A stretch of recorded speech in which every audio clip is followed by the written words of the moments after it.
Hello everyone, मैं Naval Singh BBC study में एक बार फिर से आपका हार्दिक स्वागत करता हूं। जैसा कि आपको पता है, राजस्थान के अंदर राजस्थान कर्मचारी चयन बोर्ड ने जूनियर इंस्ट्रक्टर की जो पोस्ट निकाली थी, लगभग 20 सब्जेक्ट या ट्रेड की जो पोस्टें थी, उनके परिणाम जो है राजस्थान कर्मचारी चयन बोर्ड ने जारी करने शुरू कर दिए हैं। बहुत से परिणाम आ चुके हैं और बाकी जो है जून के फर्स्ट वीक तक आने की पूरी पूरी संभावना है। उसके साथ साथ ही शुरू हो गया है डॉक्यूमेंट वेरिफिकेशन का शेड्यूल भी। डॉक्यूमेंट वेरिफिकेशन के लिए दो सब्जेक्ट का जो है शेड्यूल डाल दिया गया है, जो है वर्कशॉप कैलकुलेशन साइंस और साथ में आईटी लैब इंस्ट्रक्टर का। इनका शेड्यूल जारी कर दिया गया है, जिसके बारे में विस्तृत वीडियो हमने पिछले वीडियो के अंदर आपको बता दिया था पूरी जानकारी। बाकी के भी डीवी जो है वो जल्द ही होने की संभावना है। जहां तक संभावना है, जून मंथ के अंदर ये डीवी सारे पूरे करने की कोशिश बोर्ड करेगा। तो उस डीवी में सफल होने वाले अभ्यर्थियों के लिए जो इनका नाम डीवी के लिए आएगा, उनको क्या क्या तैयारी कर लेनी चाहिए, क्या क्या उनके पास डॉक्यूमेंट होने चाहिए, उनके बारे में अपन आज वीडियो के अंदर बात करने वाले हैं। चाहे आपका अभी जो डीवी दो सब्जेक्ट आया है उनके अंदर नाम आ गया हो, या फिर आपके पास संभावना हो आगे नाम आने की 20 सब्जेक्ट हैं, क्योंकि तो आशा करते हैं जूनियर इंस्ट्रक्टर जिन्होंने एग्जाम दिया था उन सबका डॉक्यूमेंट वेरिफिकेशन के लिए नाम आए, आपका जो जूनियर इंस्ट्रक्टर बनने का सुनहरा सपना था वो साकार हो। तो उसके लिए डॉक्यूमेंट वेरिफिकेशन के लिए आवश्यक जो निर्देश है उसके बारे में अपन बात करने वाले हैं। तो चलिए शुरू करते हैं। सबसे पहले, जब भी आप डीवी आपका नाम आएगा तो आपको एक स्क्रूटनी फॉर्म जो है वो ऑनलाइन भरना होगा। स्क्रूटनी फॉर्म जो है ऑनलाइन भरने के बाद उसके साथ कुछ डॉक्यूमेंट अटैच करने पड़ेंगे, फिर उनकी हार्ड कॉपी आपको डॉक्यूमेंट वेरिफिकेशन के टाइम लेके जानी पड़ेगी। स्क्रूटनी फॉर्म भरने के बाद जो डॉक्यूमेंट देने हैं उसकी अपन बात कर रहे हैं। स्क्रूटनी फॉर्म के साथ में आपको इस प्रकार का एक जो है प्रपत्र जो है वो लगाना पड़ेगा, जिसके अंदर आपकी सारी डिटेल होगी कि आपने कौन कौन से डॉक्यूमेंट्स लगाए हैं, उन डॉक्यूमेंट्स की स्पष्ट संख्या होगी, दस्तावेज आपने लगाया है, आपके पर लागू होता है या नहीं होता, वो सारी चीज इसके अंदर डालनी है आपको। और साथ साथ में उनको जारी करने की तिथि भी डालनी है, जिसके ऊपर आपकी डिटेल आएगी, साइन आएंगे। ये दो कॉपी में मिलेगा, यानी कितनी कॉपी में करना है, दो कॉपी में, दो कॉपी में बनाना है। और सभी जो डॉक्यूमेंट है वो जब आप अपलोड करोगे तो स्वयं द्वारा हस्ताक्षरित अपलोड डॉक्यूमेंट ही आपको अपलोड करने हैं। सबसे इंपॉर्टेंट बात तो ये है, सारे डॉक्यूमेंट है सेल्फ अटेस्टेड ही अपलोड आपको करने हैं, ये साफ साफ लिखा हुआ है। ये इस प्रकार का परफॉर्म है, जिससे आपको प्रपत्र जो मिलेंगे डॉक्यूमेंट वेरिफिकेशन के, उसके अंदर सारे प्रपत्र आपको मिलेंगे। पहले से जो ऑर्डर आएगा उसके अंदर जो पिछला है वो हमने अपनी जो टेलीग्राम लिंक है उसके ऊपर डाल दिया। पिछला जो ऑर्डर आया था वो उसके अंदर ये सारे प्रपत्र हैं, वो वहां से आपको मिल सकते हैं।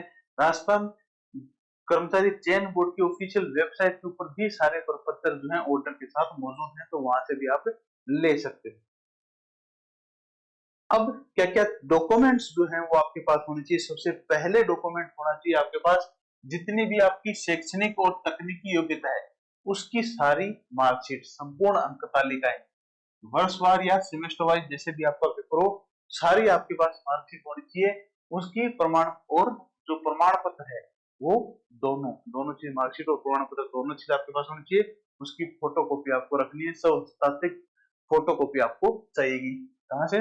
टेंथ, टेंथ के बाद यदि आपने ट्वेल्थ की तो ट्वेल्थ, आईटीआई कर किया आपने तो आईटीआई के डॉक्यूमेंट, उसके बाद डिप्लोमा या बीटेक आप हो तो डिप्लोमा या बीटेक के डॉक्यूमेंट, और साथ के अंदर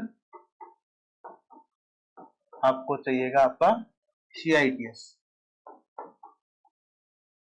NCIC जिसको बोलते हैं, national craft instructor certificate, NCIC, या फिर जिसको सामान्य बोलचाल की भाषा में CTI या CITS बोलते हैं, उसका सर्टिफिकेट आपके पास होना चाहिए। ये सारे डॉक्यूमेंट आपको लगाने हैं सबसे पहले।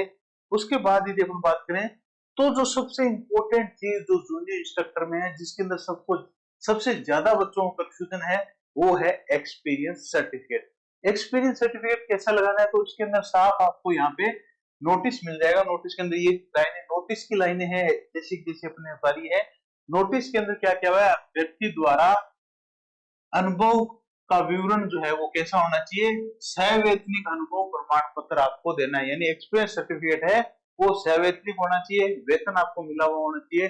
अब वेतन का प्रूफ भी आपको लगाना है, यानी उक्त अवधि के अंदर वेतन भुगतान प्रमाण के रूप में आपको बैंक स्टेटमेंट या अन्य कोई ऐसा दस्तावेज जिसमें वेतन भुगतान प्रमाणित होता हो संलग्न करना आवश्यक है। जैसे ही रिजल्ट आया, जैसे डीवी का शेड्यूल आया, सबसे ज्यादा जो कमेंट आ रहे हैं, सबसे ज्यादा जो क्वेश्चंस आ रहे हैं, जो व्हाट्सएप पे क्वारी आ रही है, जो बहुत सारे बच्चे फोन भी कर ले रहे हैं, उनका यही सबसे पहला क्वेश्चन है, सर हमारा एक्सपीरियंस कैसे वैलिड होगा।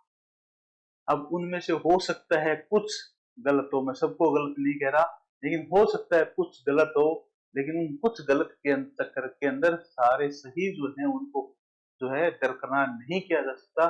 उसी लिए बोर्ड जो है सारे डॉक्यूमेंट प्रूफ आपके स्वीकार करेगी पर बोर्ड, लेकिन आप सही होने चाहिए, आप गलत नहीं होने चाहिए। आपने यदि काम किया तो आपको कहीं भी डरने की जरूरत नहीं, आपका एक्सपीरियंस होना चाहिए, चाहे वो कॉलेज बंद हो गया हो, चाहे वो कॉलेज चल रहा हो, वो वेरीफाई करना डॉक्यूमेंट जो है डिपार्टमेंट का काम है। आपको अपनी तरफ से एकदम सही डॉक्यूमेंट्स देने। सही डॉक्यूमेंट्स में क्या होगा, एक्सपीरियंस सर्टिफिकेट होगा। एक्सपीरियंस सर्टिफिकेट तो आपको लगाना ही लगाना है। एक्सपीरियंस सर्टिफिकेट के साथ साथ में आपको लगाना है बैंक स्टेटमेंट। जिनको ऑनलाइन सैलरी मिली है कोई दिक्कत नहीं है, उनको सीधा सीधा वेरीफाई हो जाएगा बैंक के अंदर, आपका जो है वेतन दिखा देगा, इस तारीख को इतना, इस मंथ का इतना वेतन इसको मिला है, तो वो वेरीफाई हो जाएगा। दिक्कत उनके हैं जिनको ऑफलाइन एक्सपीरियंस है, यानी जिनको सैलरी ऑफलाइन मिली है, बैंक के अंदर नहीं मिली, ऑनलाइन नहीं मिली, जिनको बाई हैंड जो है सैलरी मिली है, उनकी समस्या है। उनकी समस्या के लिए क्या क्या ऑप्शन है आपके पास, देख लीजिए। ऑप्शन आपके पास हो सकते हैं, सैलरी वेरिफिकेशन के ऑप्शन का सबसे इजी, जो आपका यदि आपके पास ऑनलाइन आया है तो बैंक स्टेटमेंट आप लगा सकते हो। उसके अलावा जो आपका नियोक्ता है, जिसने आपको एक्सपीरियंस सर्टिफिकेट दिया है, चाहे वो कोई इंडस्ट्री हो, चाहे वो कोई कॉलेज हो, चाहे कोई मान्यता प्राप्त संस्था हो, जहां पे आपने काम किया है, जहां से आपको एक्सपीरियंस मिला है, वहां से आपको सैलरी स्लिप मिलेगी और वो वेरीफाई करेंगे जी इस बच्चे ने यहाँ पे अपने काम किया है, इसको इस टाइम पे इतनी सैलरी मिली है। जितना भी आपका एक्सपीरियंस है वो सबका वो हर डेट का लिख के देगा आपको, इस तारीख को आपको इतनी सैलरी मिली है। इसको सैलरी स्लिप या फिर आपको पेमेंट वाउचर, जिसके ऊपर रेवेन्यू स्टाम्प लगी होती है, जब ऑफलाइन सैलरी दी जाती है तो पेमेंट जो है वाउचर बनते हैं, तो वाउचर आप प्रस्तुत कर सकते हो। मुश्किल है थोड़ा, क्योंकि कम जो कॉलेज बंद हो गए हैं, जो इंडस्ट्रीज हैं, वो ये कॉन्फिडेंशियल डॉक्यूमेंट्स होते हैं, वो आपको फोटोकॉपी नहीं देंगे, तो हो सकता है आपको थोड़ी दिक्कत प्रॉब्लम हो, लेकिन आपको कोशिश करनी है, आपको ये कलेक्ट करना है सबूत के रूप में। साथ साथ में सबसे बड़ा है पेमेंट डिस्ट्रीब्यूशन रजिस्टर, वेतन वितरण पंजिका। किसी भी संस्थान के अंदर, किसी भी इंडस्ट्री के अंदर यदि कोई वेतन दिया जाता है ऑफलाइन, तो उसका वेतन वितरण पंजिका जरूर निर्धारित की जाती है, तो उसकी भी फोटोकॉपी आप ले सकते हो। इसके अलावा जो एक चीज है वो है सैलरी सर्टिफिकेट।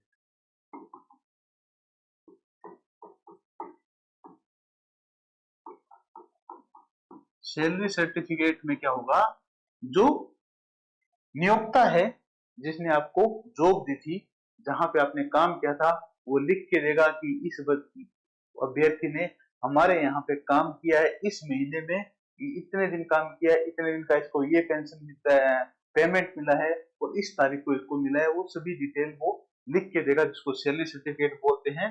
और चूंकि वो नियोक्ता के द्वारा सील एंड साइन होगा, उसके ऊपर उसके डिस्पैच नंबर लगे होंगे, तो ये भी एक वैलिड डॉक्यूमेंट हो जाएगा। ये आपके पास सैलरी को वेरीफाई करने के ऑप्शन है, ये आपको क्लियर हो गया होगा। इसके अलावा और कोई तरीका नहीं है आपके पास सैलरी वेरीफाई करने का। यदि आप जेन्युइन हो तो आपको डरने की जरूरत नहीं है, लेकिन यदि आपने कहीं से जुगाड़ लगाया है तो आपको बिल्कुल डरने की जरूरत है। आप डॉक्यूमेंट वेरिफिकेशन कराने जाए ही मत, मैं तो ये कहूंगा। चलिए, वैलिड बच्चों के लिए ये सारी चीज थी। उसके बाद जो आपको अपलोड करना है वो है कुछ स्टाम्प, कुछ फॉर्मेट्स।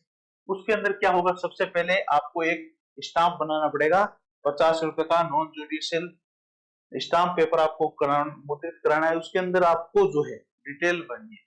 अब इसके अंदर सबसे ज्यादा कंफ्यूजन है, क्योंकि यहाँ पे एक्सपीरियंस की डिटेल है, यहाँ पे आपकी जो है आपने जो पढ़ाई की है उसकी डिटेल है। लेकिन इसके अंदर कौन सी बनी है, इसके अंदर आपको जब देखोगे ऑर्डर, तो उसके अंदर लिखा हुआ है अभ्यर्थी द्वारा आवेदन पत्र में प्रस्तुत अनुभव अवधि में नियमित अंशकालिक या स्वयं पाठ्यवृत्ति के रूप में कोई शैक्षणिक तकनीकी योग्यता अर्जित है तो उसका विवरण भी संलग्न प्रारूप के अनुसार प्रस्तुत करना है।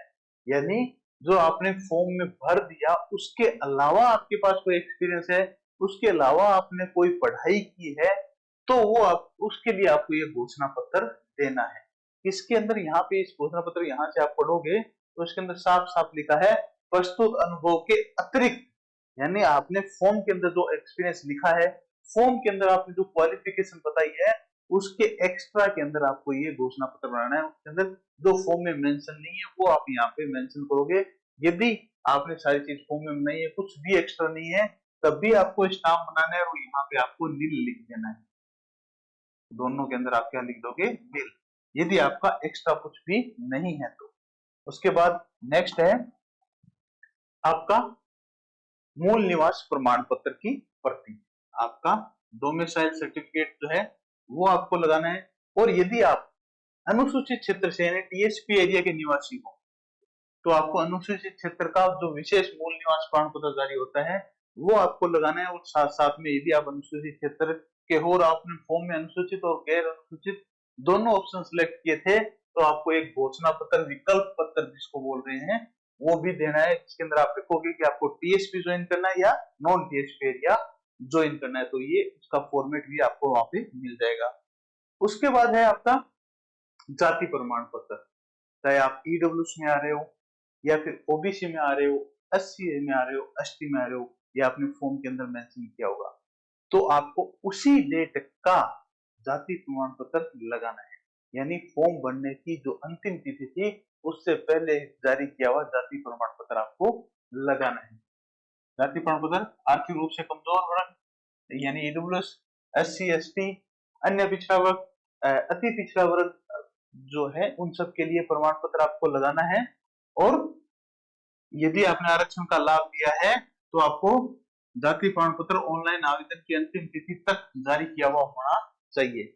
यहाँ पे एक लाइन और लिखी हुई है, आवेदन की तिथि के बाद यदि आप अपना प्रमाण पत्र प्रस्तुत कर रहे हो, यानी आपका आवेदन जब किया था आपके पास प्रमाण पत्र नहीं था, तो आपको एक शपथ पत्र जो है वो बनवाना पड़ेगा, यानी एक स्टाम्प जो है वो बनवाना पड़ेगा।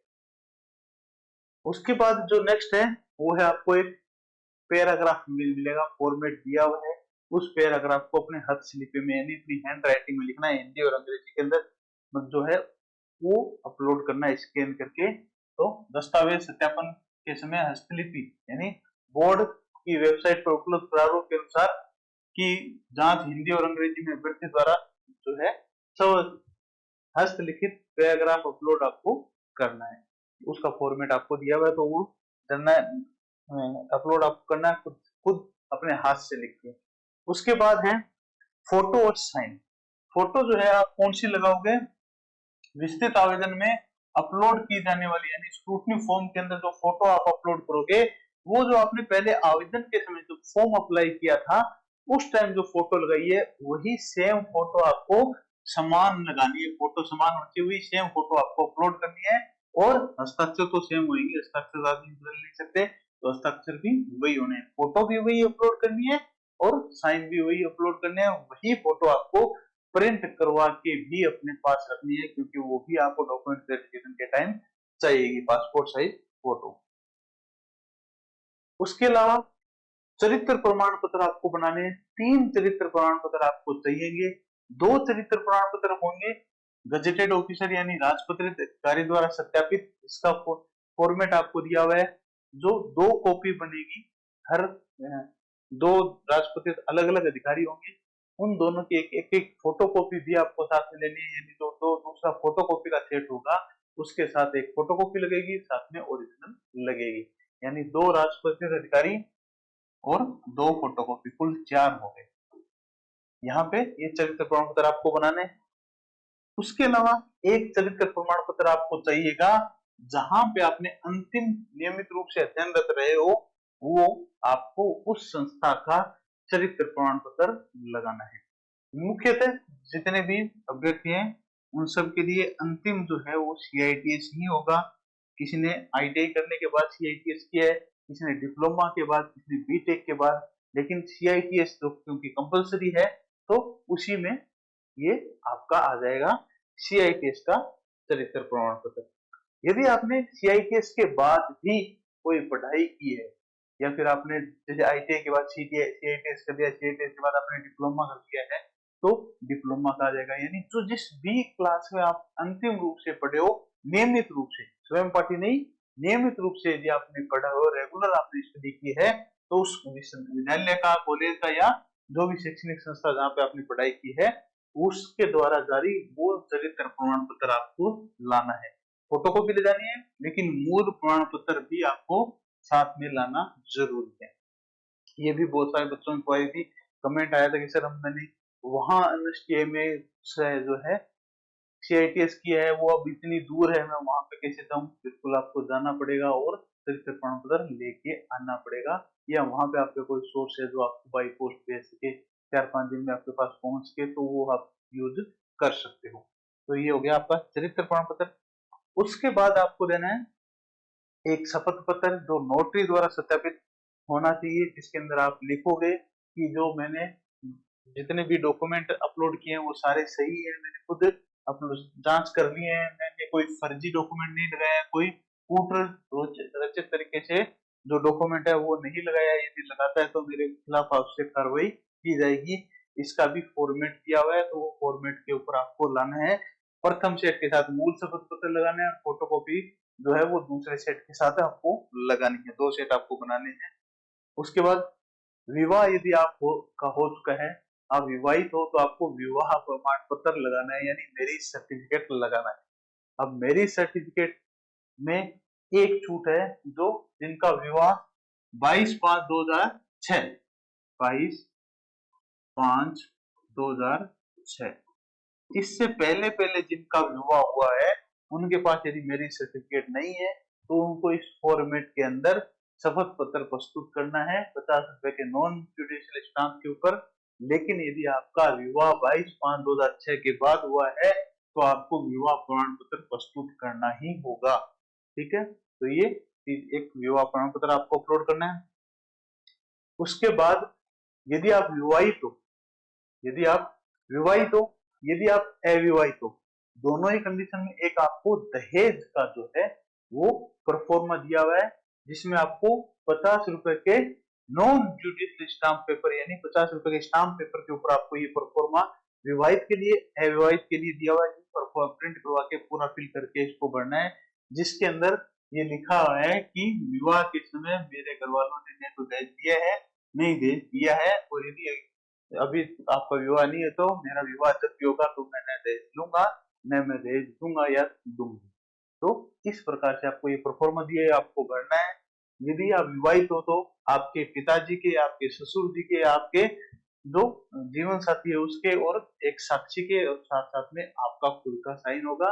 यदि आपका विवाह नहीं हुआ है तो 2 साक्षी के साइन होंगे और एक आपका खुद का साइन होगा, नोटरी द्वारा अटेस्टेड ये होना चाहिए।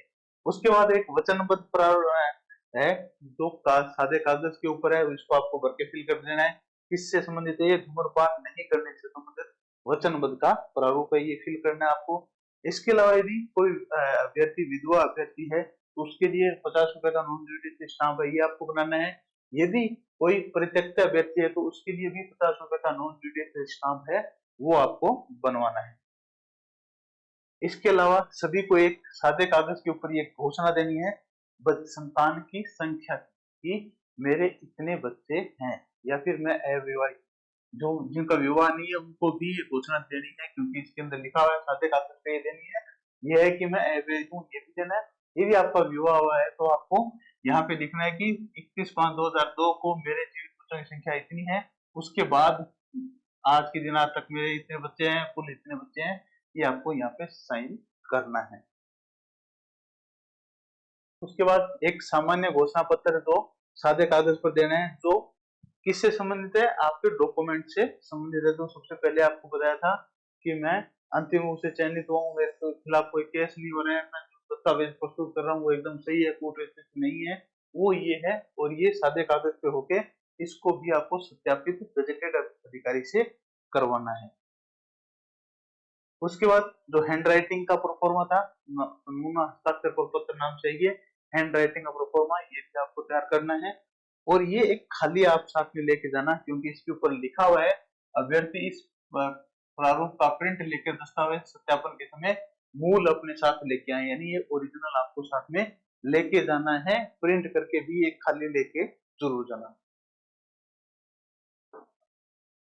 इसके बाद जो अन्य प्रमाण पत्र जो प्रस्तुत करने हैं, जैसे विधवा यदि कोई महिला है तो विधवा महिला के मामले में विधवा महिला के पति का जो है उसके मृत्यु का प्रमाण पत्र आपको देना है, जिसके अंदर पति का नाम साफ स्पष्ट लिखा हुआ हो, साथ साथ में दोनों का विवाह पंजीयन प्रमाण पत्र, और यदि पति पत्नी की कोई संयुक्त फोटो है तो वो सारी चीजें यहाँ पे लिखी हुई है, सारी प्रस्तुत करने हैं। प्रत्यक्षता महिला के मामले में सक्षम न्यायालय द्वारा जारी डिग्री की प्रति भी आपको देनी है।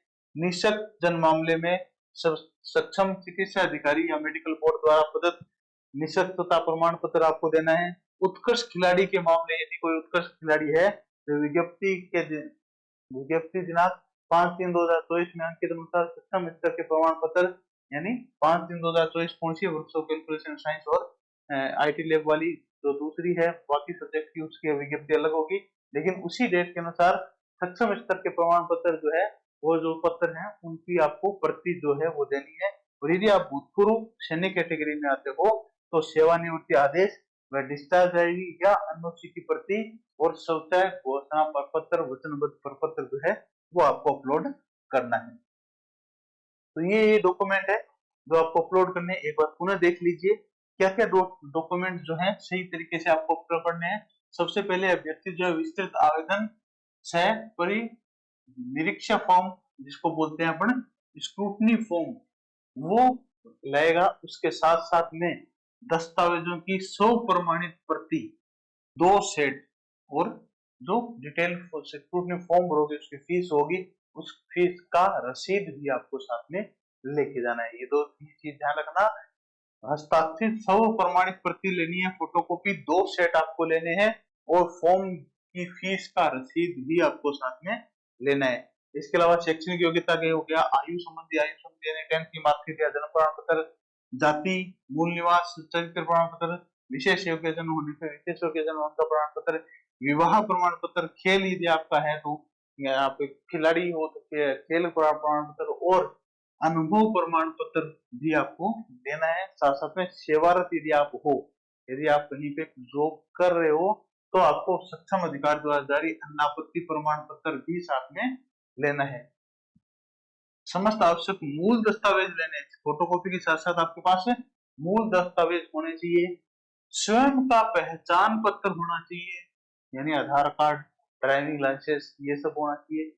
2 नवीनतम पासपोर्ट साइज फोटो आपके साथ आवश्यक रूप से लानी है, यानी इतनी चीजें आपको लानी है। इसके अलावा अभ्यर्थी को अपना ई आधार डाउनलोड करना है, ये चीज ध्यान रखना। आज की डेट का जब आप जा रहे हो उस दिन या उससे 1-2 दिन पहले का ई आधार आपको डाउनलोड करना है। ई आधार डाउनलोड करोगे तो साइड के अंदर डाउनलोड की डेट आती है, वो चेक कर लेना आप। ई आधार डाउनलोड करना है, और ई आधार के अंदर क्यूआर कोड अंकित होना चाहिए, क्यूआर कोड होना चाहिए जिसको स्कैन किया जा सके, तो वो जरूर आपको साथ में लेके जाना है।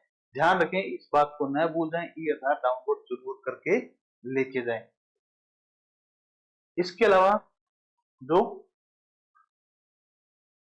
विस्तृत आवेदन फॉर्म है, यानी स्क्रूटनी जो फॉर्म है, उसके साथ प्रमाण पत्र और दस्तावेजों की स्व प्रमाणित प्रति जो है वो सबसे पहले जो अपन ने फॉर्मेट देखा था उस फॉर्मेट के अनुसार निश्चित क्रमानुसार लगा के आपको जाने हैं, पेज नंबर पंच करके लेके जाने हैं।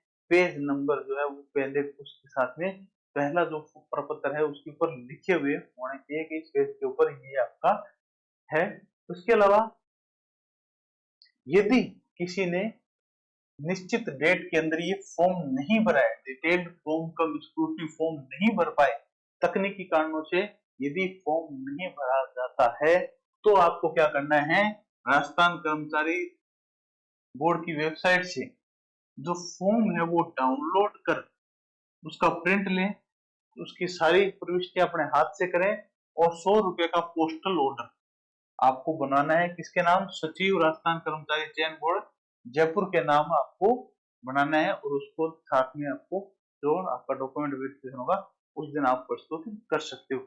यदि किसी तकनीकी कारण से आपका स्क्रूटनी फॉर्म नहीं भरा जाता है, तब आप ऑफलाइन स्क्रूटनी फॉर्म भी अपने साथ ले जा सकते हो। तो ये थी इम्पोर्टेंट बातें डॉक्यूमेंट वेरिफिकेशन से संबंधित। आशा करते हैं जितने भी आपके कंफ्यूजन थे, जितने भी डाउट्स थे, वो हमने क्लियर किए होंगे। फिर भी यदि आपको कोई डाउट रहता है तो आप कमेंट बॉक्स में कमेंट कर दें। ऑफिस टाइम के अंदर आप आपको व्हाट्सएप पे मैसेज करके भी क्वेरी जो है वो अपनी पूछ सकते हैं, हम उसको सोल्व करने की पूरी कोशिश करेंगे। आज के वीडियो में इतना ही। मिलते हैं अपने नेक्स्ट वीडियो में कुछ नई इंफॉर्मेशन के साथ। तब तक के लिए जय हिंद, जय भारत।